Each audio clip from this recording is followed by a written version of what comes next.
कृष्णा गाडगीळ आणि sons limited 1832 पासून। काल नागपूरमध्ये मेळावा झाला आणि नागपूरमधल्या मेळाव्यातून मंत्री छगन भुजबळांनी शरद पवार यांच्यावर निशाणा साधला। तर आता अंतरवाली सराटीमध्ये दगडफेकी आधी झालेल्या बैठकीत पवारांचे आमदार होते असं भुजबळ म्हणाले। त्यानंतर सुप्रिया सुळे समोर आल्या। भुजबळांनी पुरावे द्यावेत असं सुळे म्हणाल्या। पाहूया। रात्रीतून मीटिंग झाल्या, त्याच्यामध्ये काही आमदार होते। होय, पवार साहेबांचे आमदार होते, मी नाव सुद्धा घेतली। मी खूप हात जोडून विनम्रपणे माननीय भुजबळ साहेबांना विनंती करते की मीटिंग कुठे झाली, किती वाजता झाली, कोण हजर होतं, या सगळ्याचं त्यांनी पारदर्शकपणे ती माहिती देशाला सांगावी, राज्याला सांगावी। समता परिषदेच्या मेळाव्यात नागपूरमधून भुजबळांनी शरद पवार यांच्या राष्ट्रवादीवर निशाणा साधला। अंतरवाली सराटीतल्या दगडफेकी आधी पवारांचा आमदार बैठकीत होता असा थेट आरोप भुजबळांनी केला। त्यावरून पवारांची कन्या सुप्रिया सुळे मैदानात उतरल्या। दगडफेकीच्या आधी बैठक झाल्याचे पुरावे असतील तर सादर करा असं सुळे म्हणाल्या। रात्रीतून मीटिंग झाल्या, त्याच्यामध्ये काही आमदार होते। होय, पवार साहेबांचे आमदार होते, मी नाव सुद्धा घेतली।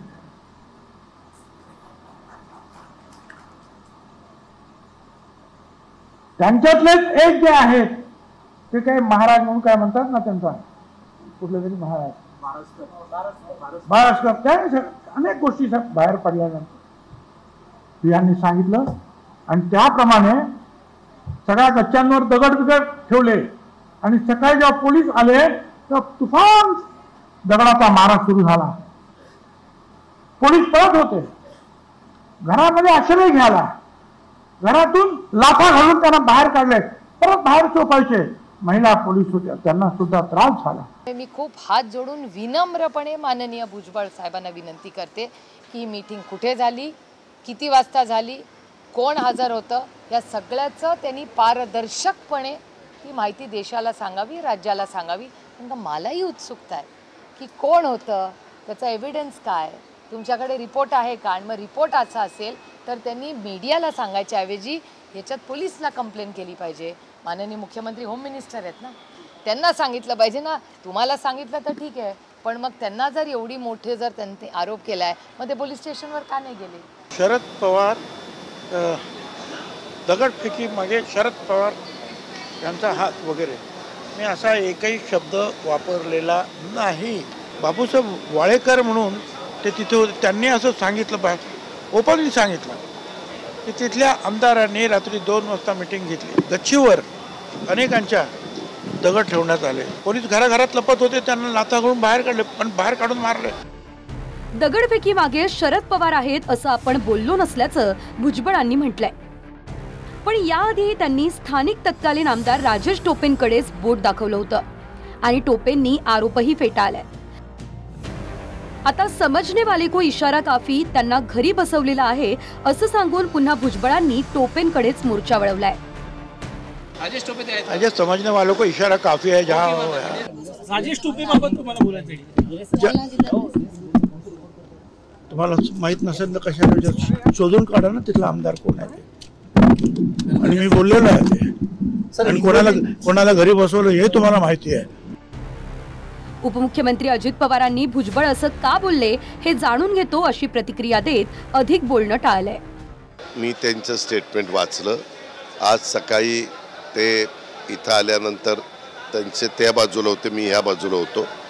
मी लंच नंतर आमचा आज समारोप झाल्यानंतर नक्की त्यांचं त्याबद्दलचं काय मत आहे ते मी जाणून घेणार। दुसरीकडे नागपूरमधल्या समता परिषदेच्या मेळाव्यानंतर भुजबळांनी बीडच्या सभेची घोषणा केली आहे। हैदराबाद गॅझेटवरून काढलेल्या सरकारच्या GR विरोधात 28 तारखेला बीडमध्ये ओबीसींची रॅली होणार आहे। गरज पडली तर मुंबई आणि दिल्लीतही जाणार असा इशाराही भुजबळांनी दिलाय। 28 तारखेला बीडला रॅली आहे। अखिल भारतीय महात्मा फुले समता परिषदेतर्फे आणि सकल ओबीसी समाजातर्फे महारॅली जी आहे बीडला 28 तारखेला आहे। त्याच्यानंतर 8 दिवसांनी आणखीन पुढे आहे, आणि ज्यावेळेला आवश्यकता वाटेल त्यावेळेला कुठेही जायचं असेल, दिल्लीला जायचं असेल नाहीतर मुंबई जायचं असेल, येऊ ना।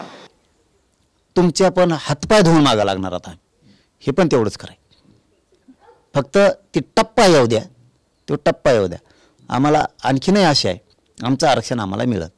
ज्या दिवशी वाटणार आहे सरकार पण आणि हे येवल्यासारखे पण जाणून बुजून विरोध करून मराठ्यांना मोठं होऊ देत नाहीत, त्या दिवशी सगळ्याचा हिशोब चुकता होणार. मराठा समाजासाठी काढलेल्या GRच्या विरोधात विविध संघटनांच्या माध्यमातून भुजबळ कोर्टातही गेलेत. आता सभा आणि मेळाव्यांचीही तयारी भुजबळांनी केली आहे.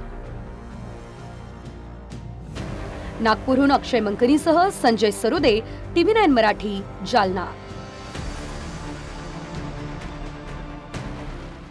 पूना गाडगीळ आणि सन्स लिमिटेड 1832 पासून.